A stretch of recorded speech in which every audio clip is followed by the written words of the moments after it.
Dalam Bapa dan Putra dan Roh Kudus. Amin. Allah Bapa di surga, Engkau menjadikan segala sesuatu menjadi baik, bahkan lebih baik.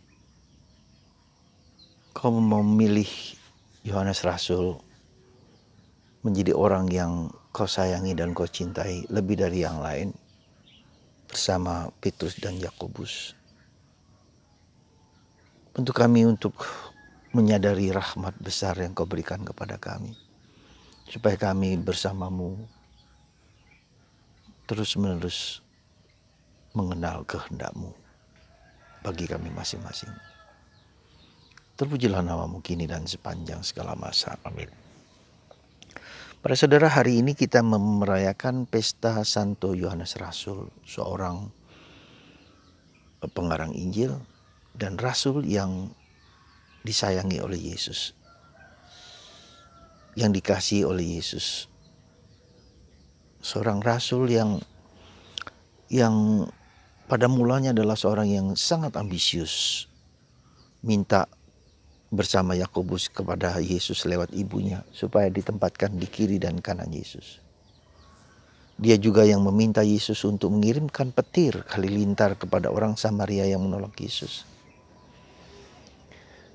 Dan tetapi Tuhan mengubahnya, memberikan rahmat yang besar kepada dia, kesetiaan yang besar ketika hanya Yohanes yang mengikuti Yesus sampai wafat disalib. Dan dia juga dianugerahi karunia untuk melihat makam kosong. Dan Yesus dikatakan ia percaya bahwa Yesus bangkit. Dan dia diberi karunia untuk mengarang Injil yang luar biasa indahnya. Juga kitab Wahyu dan juga surat-surat Yohanes. Justru di saat-saat dia menderita, dibuang ke Pulau Patmos, dan di sana juga mungkin dia diperlakukan tidak adil, diperlakukan keji atau kejam oleh orang-orang yang membenci Kristus. Tetapi dia melukiskan situasi segala sesuatu itu dengan begitu indahnya. Kita bersyukur karena kita bisa melihat Yesus dari kacamata, dari perspektif ilahi. Kalau Anda sungguh-sungguh sadar bahwa keempat pengarang Injil ini mempunyai beda perspektif dan beda penekanan dan beda juga pesan. Kalau Injil Matius, Markus, Lukas lebih melihat Yesus sebagai pribadi, sebagai manusia, ya, sebagai orang yang diperlakukan dengan kejam, dengan keji, ya, ditolak oleh orang Yahudi. Tetapi justru dari Injil Yohanes, Yesus ditunjukkan sebagai pribadi yang dari sudut pandang ilahi. Ya. Bagaimana Allah merencanakan rencana yang indah bagi Yesus. Ya, bahkan peristiwa salib pun dilihat dari kacamata Tuhan. Bukan hanya dari kacamata penderitaan manusia yang pedih, yang sakit, yang mengerikan, tetapi dari kacamata Allah. Dan itulah saya kira kita mempunyai suatu pemandangan yang holistik, yang menyeluruh akan Yesus. Bagaimana Yesus dilihat sebagai manusia 100% dan bagaimana Yesus dilihat sebagai dari Allah, ilahi. Ya. Sungguh Allah dan sungguh manusia, dan itulah Yesus. Dan itu dilukiskan dengan keempat Injil ini. Maka kita perlu juga melihat kitab suci dari perspektif ini. Ya, tidak hanya bahkan melihat hidup juga dari perspektif ini. Perspektif, ya, kemanusiaan Yesus yang sama seperti kita, manusia yang sempurna, manusia yang utuh, manusia yang sungguh menunjukkan kemanusiaannya, tapi juga yang ilahi.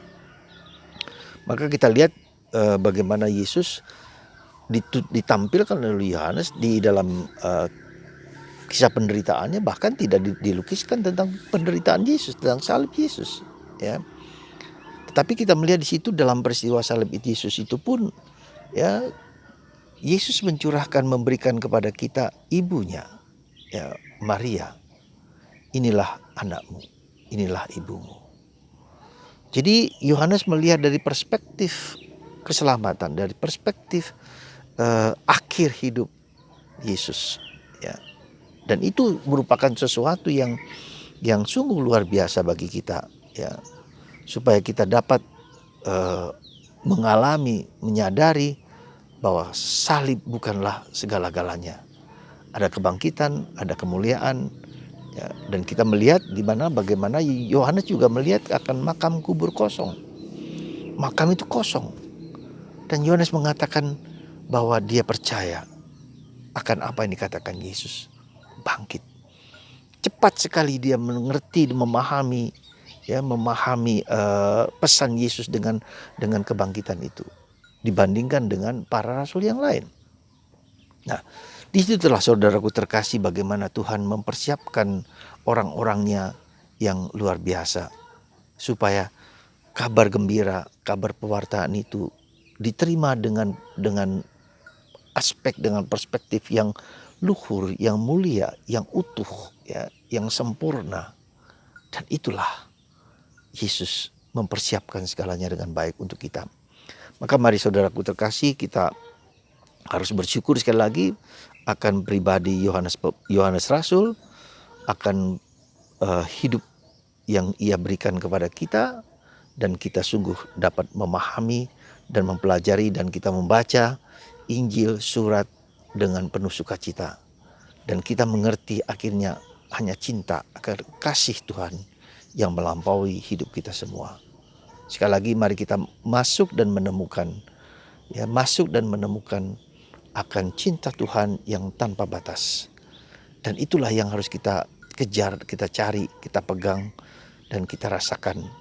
Maka dalam bacaan pertama hari ini dalam surat Yohanes mengatakan, apa yang kulihat, apa yang kudengar, apa yang kuraba, apa yang kucium, apa yang kurasakan, itulah yang kuwartakan. Jadi Yohanes secara apa, panca inderanya melihat Yesus, dan itulah diwartakan dan memberikan kesaksian tentang itu. Dan demikian pula kita mungkin tidak dapat melihat Yesus dari kacamata panca indera lahiriah, tetapi kita diajak untuk masuk ke dalam panca indera batinia. Sekali lagi, panca indera batinia, melihat, mendengar, merasakan, mengalami, menyaksikan dari batin kita yang terdalam.